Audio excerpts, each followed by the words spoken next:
الصبح بدا من طلعته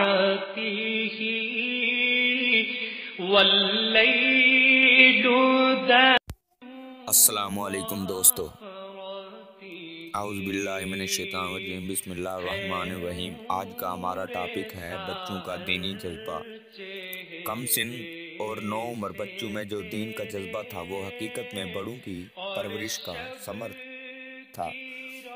اگر ماں باپ اور دوسرے اولیاء اولاد کو شفقت میں کھو دینے اور ضائع کر دینے کے بجائے شروع ہی سے ان کی دینی حالت کی خبرگیری اور اس پر تنبیہ رکھیں تو دین کے امور بچوں کے دلوں میں جگہ پکڑیں اور بڑی عمر میں جا کر وہ چیزیں ان کے لیے بامنزلہ عادت کے ہو جائیں۔ لیکن ہم لوگ اس کے برخلاف بچے کی ہر بری عادت بات پر بچہ سمجھ کر چشم پوشی کرتے ہیں، بلکہ زیادہ محبت کا جوش ہوتا ہے تو اس پر خوش ہوتے ہیں اور دین میں جتنی کوتاہی دیکھتے ہیں اپنے دل کو یہ کہہ کر تسلی دیتے ہیں کہ بڑے ہو کر سب درست ہو جائے گا، حالانکہ بڑے ہو کر وہی عادت پکتی ہے جن کا شروع میں بیج بویا جا چکا ہے۔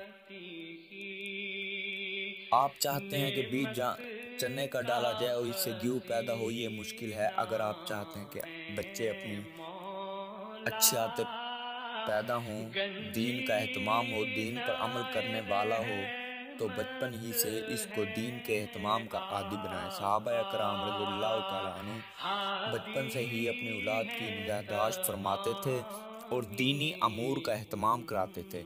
حضرت عمر رضی اللہ تعالیٰ عنہ کے زمانہ خلافت میں ایک شخص پکڑا کر لایا گیا جس نے رمضان میں شراب پی رکھی تھی اور روزہ سے نہیں تھا۔ حضرت عمر رضی اللہ تعالیٰ عنہ نے ارشاد فرمایا کہ تیرا ناس ہو، ہمارے تو بچے بھی روزہ دار ہیں، یعنی تو اتنا بڑا ہو کر بھی روزہ نہیں رکھتا۔ اس کے بعد اس کے 80 کوڑے شراب کی سزا میں مارے اور مدینہ منورہ سے نکل جانے کا حکم فرما کر ملک شام کو چلتا کر دیا۔ ایک اور واقعے میں آتا ہے کہ ربیہ بنت معوذ رضی اللہ تعالیٰ عنہ کہتی ہیں کہ حضور اکرم صلی اللہ علیہ وآلہ وسلم نے ایک مرتبہ اعلان کرایا کہ آج عاشوراء کا دن ہے، سب کے سب روزہ رکھیں۔ ہم لوگ اس کے بعد سے ہمیشہ روزہ رکھتے رہے اور اپنے بچوں کو بھی روزہ رکھواتے تھے۔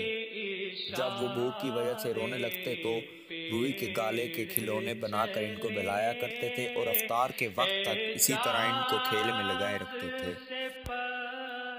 اللہ ہمیں اپنے بچوں کی بہتر پرورش کرنے کی توفیق دے، آمین۔